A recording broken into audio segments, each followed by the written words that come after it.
Hello and welcome to our virtual Central Dakota Ag Day. I'm Chandy Howard and today we're going to be talking about antibiotic stewardship. So a little background about me. I was raised on a cow-calf operation 9 miles east of Cheyenne. I went to NDSU where I majored in animal science and I minored in crop and weed science. And then as of May 18th, I became the Eddy County Extension Agent. So a little bit about the North Dakota Beef Quality Assurance Program. It's jointly funded between NDSU Extension and the North Dakota Beef Commission. It was developed in 1999, and the goal of the program was to enhance the reputation and to promote North Dakota beef by delivering a consistently wholesome and healthy product. And as of 99, they've trained 3,000 producers, or they've certified 3,000 producers, and they make up about 25% of the state's feeder calves each year. So that's really good. So if you've already been through the BQA certification training or have listened to Dr. Stucka's presentation, I think he's doing something similar, towards like herd health and stuff like that. So some of this may sound pretty familiar to if you've been through those things. But anyways, first and foremost, you're going to want to prevent problems. Prevention's always easiest. Make sure you're doing your routine health examination. So as we're coming out of the summer season here and most people have their cows home from pasture already, it's still important to mention that, like when your cows go out to pasture, they are kind of off your hands and it's relieving getting them out to green grass, but you still need to go check on them regularly because if you leave them go too long, there may have been a point in time where you could prevent a situation and you let it go too long and now it's a huge problem. So and then try to get the health history of any cattle that you purchase. That's always a huge help. Provide clean space for cattle. So if they need new bedding, dry bedding, if the manure in the pens need to be pushed up, if you have an old manure pile in your pen, make sure you get it hauled out of there because that's just taking up space that the cattle could be utilizing. Avoid cross-contamination. So with water, I used to do farm calls with Purina, and there would be people that would have these issues going on, and it's crazy how much like cross-contamination there is with waters, and sometimes it's hard to control because you're limited on space. I get it, but if you're having a problem, make sure you kind of fence off your water and keep it to just those sick animals. And that also kind of goes into manure. If you're going to go scrape those pens, like I said, and that's your sick pen, make sure you don't go turn around and use that same loader tractor to fill your mixer wagon and then go feed. So, and then another important point worth mentioning is to, if you're going to run your cattle through the chute, run the healthiest ones through first, because the last thing you want to do is run all your sick animals through there and they're defecating and they're slobbering all over, and things aren't quite the cleanest when you're running them through the chute after 50 head or whatever, and then you run your healthy animals through. That's just kind of asking for a disaster. Storing your medications, the best place to get information about how to store what you got is on the box insert that comes along with your medication, and then of course your vet.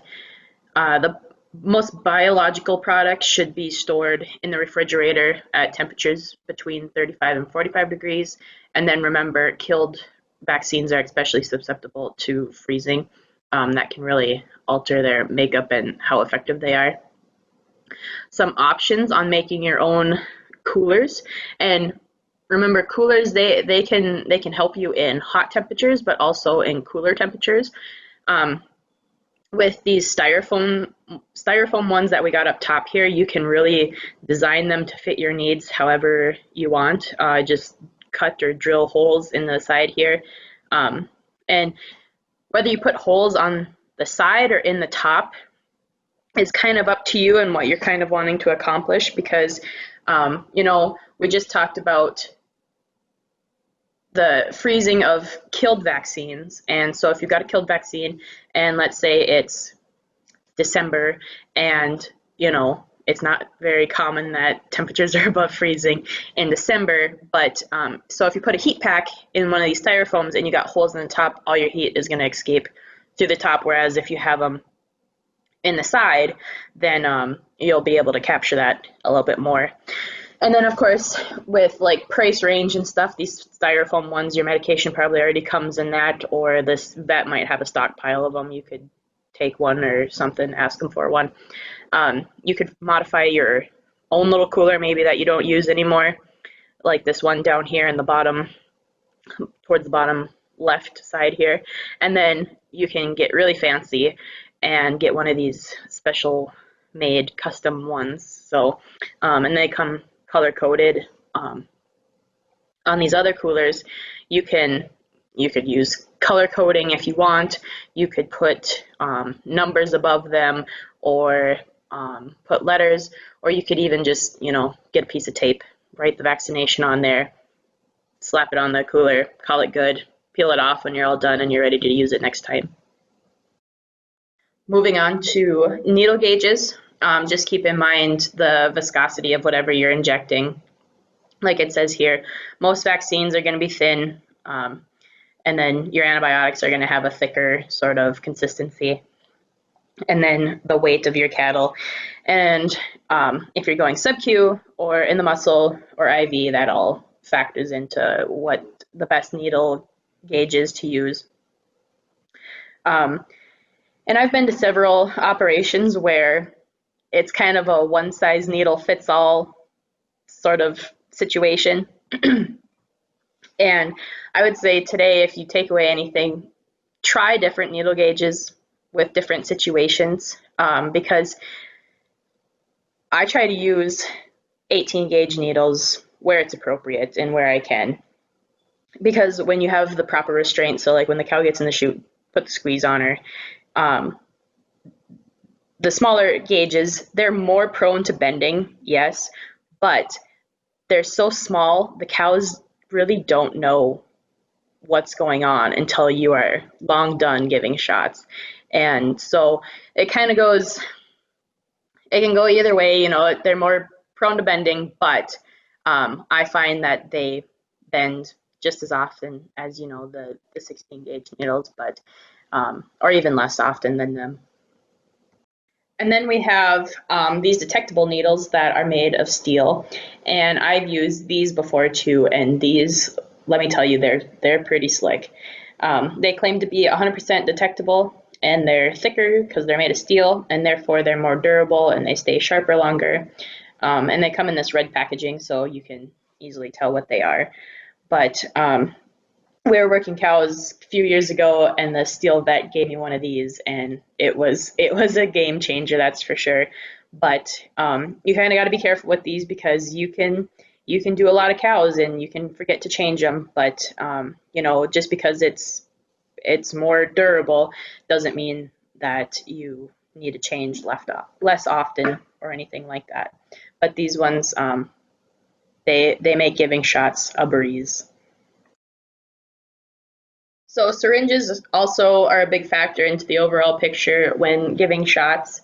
It's always a good idea to inspect your syringes prior to working cows or calves, and not just as you're pulling whatever vaccine out of the bottle, but like two weeks before you do it. That way, if something's broken, missing, not working right, leaking, whatever the case may be, you have time to go find a new one or get one ordered, because during weaning time and like preg check time, a lot of this stuff is in short supply, and it seems like when you leave stuff to the last minute, a lot of other things tend to go wrong as well, and it becomes a very frustrating time.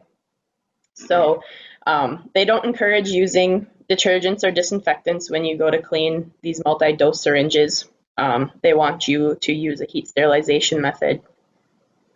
And then the other thing to keep in mind, that especially these continuous feed syringes with these rubber tubes, you know, they're kind of designed to hang on the side of the chute, but when you're done working calves or cows, make sure you take them down and bring them inside, whether that be the barn or the house or wherever you keep them packed away at, because the sunlight really gets to these tubes, and even the barrel up towards the syringe and that O-ring in there, it can rot that away, and then you're out a rather expensive syringe. The other thing with these continuous feed syringes is that some of them are hard to clean. I don't really use the ones with this tube here. I can see how that would be hard to clean, but I have used these ones with where the bottle sits on top in this bottom right corner. And those, I clean ours all the time, and I don't find that they're very hard to clean. Just run hot water through them. They're as very hot water through them. And but they come apart really nicely, and they come with all these different attachments here, so you can get the best fit for whatever vaccine you're putting in there. The only troubles I run into with these ones where the bottle sits on top is if you have a glass bottle and you go in there to give a shot and you can hear the glass ting off the metal. It kind of makes you nervous there for a few minutes, but I've never had one break, and I would use these as much as I can as well. So again, just some syringe tips here. Draw from the bottle with a sterile needle. Use quality syringes, and then change your needles often. Don't get too comfortable just because it hasn't bent or anything like that yet, because that all reduces irritation and they don't develop that big burr on the side of their neck. And then again, change your needles if they are contaminated or if they bend. Don't straighten them back out, because that's not what you're supposed to do either. Getting on to injection sites. Keep in mind that the best injection site isn't always the most convenient, but it is definitely worth it. Keep all injection sites in front of the shoulder here in this triangle area that you see on this cow here. Don't inject more than 10 cc's into one site, and keep your sites about 5 inches apart. And then, if you can help it, don't re-inject into an injection site.